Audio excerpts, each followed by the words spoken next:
Ilhas Izu, Japão. Existe um arquipélago chamado de Ilhas Izu, na península do Honshu, ao sul de Tóquio, no Japão. Resulta que estas ilhas são sumamente vulcânicas porque estão próximas de uma confluência de placas tectônicas.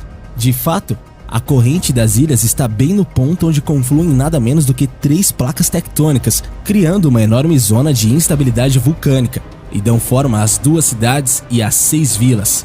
Por causa de sua natureza vulcânica, o local sofre constantemente com o fedor de enxofre, que é extremamente similar ao cheiro de milhares de puns. Os residentes foram evacuados em 1953 e em 2000 devido à atividade vulcânica e aos níveis perigosamente elevados do gás. A população retornou em 2005, mas agora são obrigados a carregar máscaras com eles em todas as vezes, caso os níveis do gás subam repentinamente. As Ilhas Izu são um grupo formado por mais de 20 ilhas e ilhotas vulcânicas, sendo que 9 delas são habitadas. Elas são bonitas e possuem praias paradisíacas, mas o que faz delas um destino turístico no mínimo estranho está mais fundo na terra, literalmente falando. As ilhas e os seus habitantes sofreram ao longo da sua história com várias das mais terríveis forças da natureza, entre elas terremotos, tsunamis, tufões e erupções vulcânicas.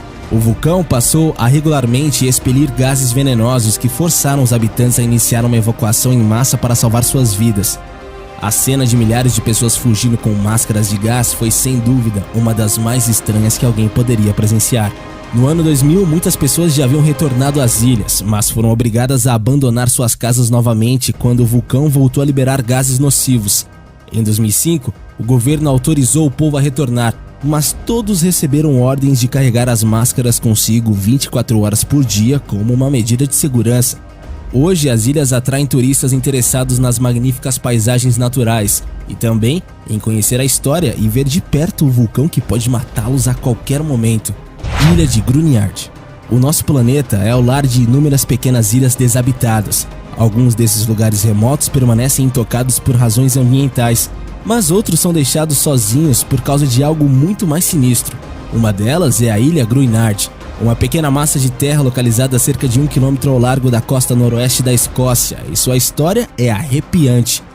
De longe, a Ilha de Gruinard parece calma e serena, mas suas pacíficas colinas verdes contam uma história diferente, a de um período negro na história da humanidade. Em meio à Segunda Guerra Mundial, as forças britânicas estavam preocupadas com um ataque químico. Então, eles decidiram começar a testar um produto mortal em suas próprias terras. Era chamado de antraz. O governo britânico definiu a Ilha de Gruinard como o lugar para testar e comprou o local a partir de um proprietário privado. Para realizar o teste, os pesquisadores trouxeram 80 ovelhas para a ilha e, em seguida, detonaram esporos preenchidos com a cepa de antraz altamente infecciosa. Os cientistas concluíram que uma grande liberação de antraz em uma cidade alemã irá eliminar a população e torná-la inabitável por décadas depois. Após a guerra terminar em 1945, o proprietário original solicitou que a Ilha de Gruinard fosse devolvida, mas o governo admitiu que o terreno estava tão contaminado que não poderia ser liberado até que fosse declarado limpo. Mas uma descontaminação em massa era considerada muito cara e perigosa. Por isso, a ilha foi colocada em quarentena e fechada ao público por 75 anos. Ilha de Hamri. Somente 16 quilômetros separavam a tropa dos soldados do outro lado da ilha. O exército de ocupação japonesa na costa da ilha de Hamri, Birmânia, tinha uma meta relativamente próxima, mas no meio um pântano que deviam atravessar e que resultaria em uma armadilha da natureza tão trágica como a própria guerra. Ilha Hamri é uma ilha situada na costa do estado de Rakhine, na Birmânia. A área da ilha é de cerca de 1.350 km² e o principal centro populoso é Hamri. Mas o que chama a atenção na ilha não são os centros populacionais, e sim seus pântanos. Durante a Segunda Guerra Mundial ocorreu um confronto entre tropas aliadas liderados pelos ingleses e japoneses no local. A batalha ficou conhecida como a Batalha de Hamri. Foi travada durante janeiro e fevereiro de 1945 como parte do avanço do 14º Exército Britânico, 1944 e 1945 na ilha, com o intuito de acabar com o domínio japonês no local. A rota de fuga obrigou os japoneses a atravessarem 16 quilômetros de manguezais. O seu intuito era se juntarem com outro batalhão japonês que ficava mais ao sul, nas extremidades da ilha, mas infelizmente eles não contavam com a lama profunda, bem como as doenças tropicais e o seu maior algoz, o crocodilo de água salgada com cerca de 5 metros de comprimento. Crocodilos esses que infestavam os pântanos da ilha. Repetidas vezes, os oficiais aliados solicitaram a rendição dos soldados japoneses, mas eles acabavam sempre ignorados. Os aliados mantiveram o cerco, enquanto que dentro dos pântanos os soldados japoneses que recuavam morriam, vítimas principalmente dos crocodilos. Aquela noite foi horrível para as tropas que estavam posicionadas na borda do pântano e ouviram tudo. Alguns homens tiveram de ser dispensados da patrulha por não suportar os gritos que vinham lá de dentro.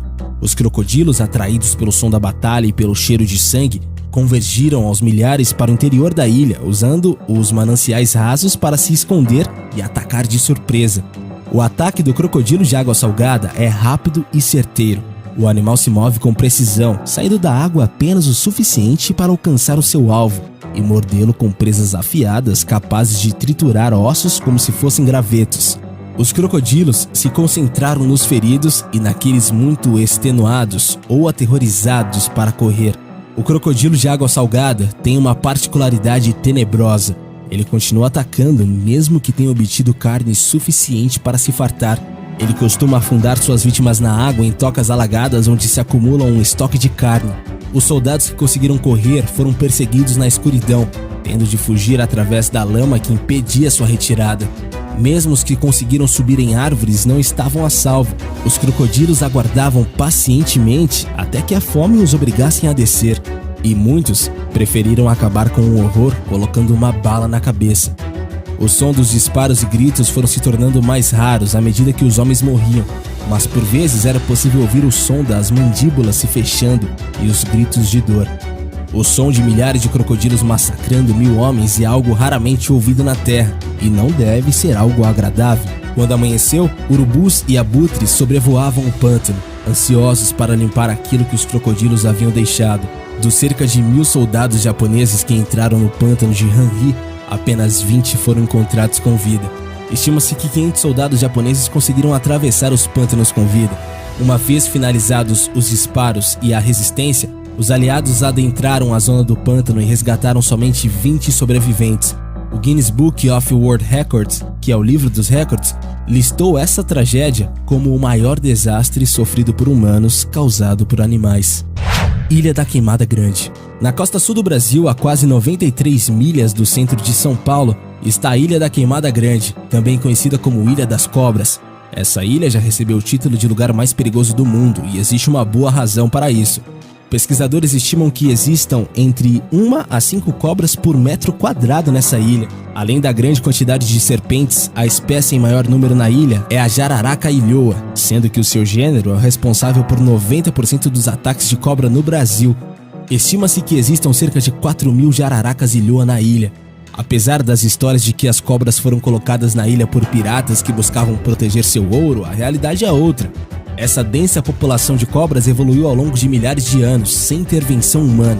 Cerca de 11.000 anos atrás, os níveis do mar aumentaram, isolando a Ilha da Queimada Grande e fazendo com que as espécies de cobras que viviam na ilha evoluíssem de modo diferente que outras serpentes que ficaram no continente. Como as cobras que acabaram presas na Ilha da Queimada Grande não tinham predadores no nível do solo, elas se reproduziram rapidamente. O único problema é que elas também não tinham presas, então elas tiveram que se adaptar subindo para cima das árvores. Elas passaram a atacar aves migratórias que visitam a ilha sazonalmente. As cobras perseguiam suas presas, mordiam e aguardavam que o veneno fizesse efeito para poder ir atrás da presa novamente. Porém, como elas não conseguiam rastrear as aves depois de mortas, seu veneno evoluiu de modo que ele ficasse muito mais potente, cerca de 3 a 5 vezes mais forte do que qualquer serpente do continente. Esse veneno é capaz de matar a maioria das presas quase que instantaneamente e pode até mesmo derreter carne humana. Além do enorme número de cobras, essa ilha não existe fonte de água potável, a temperatura é muito alta e o desembarque é muito complicado, pois a sua costa é repleta de penhascos e rochedos. Não é de se espantar que em 2010, um site elegeu essa ilha como o lugar mais perigoso do mundo para se visitar. A chegada à ilha é tão perigosa que anos atrás, quando os pescadores locais precisavam desembarcar nela, eles só conseguiram após atear fogo nas encostas, espantando as inúmeras serpentes. Por isso, a ilha recebeu esse nome, Queimada Grande. Muitas histórias sobre a Ilha das Cobras são famosas e sempre contadas por moradores que vivem em cidades próximas a ela. Nelas, ninguém que tenha pisado na ilha conseguia sobreviver, seja um pescador desavisado tentando colher bananas ou a família inteira de um trabalhador do farol. Essas histórias assustam a maioria das pessoas, mas ainda assim, a ilha é frequentemente procurada por caçadores ilegais. Acontece que, devido à demanda do mercado negro por cientistas e colecionadores, os traficantes de animais selvagens se aventuram na Ilha da Queimada Grande em busca de capturar cobras. Uma única jararaca pode custar até 100 mil reais. A caça, junto com a degradação do habitat e as doenças, afetaram a população da ilha, que diminuiu quase 50% nos últimos 15 anos. Além disso, a jararaca ilhoa está atualmente na lista vermelha da União Internacional para a Conservação da Natureza. Se mesmo sabendo esses fatos sobre a ilha, alguém ainda pensa em visitá-la, saiba que essa não é uma opção. Apesar da ilha estar a apenas 30 km de distância das praias de Itanhaém e Peruíbe, essa ilha tem entrada proibida e só pode ser acessada por meio da cooperação da Marinha do Brasil.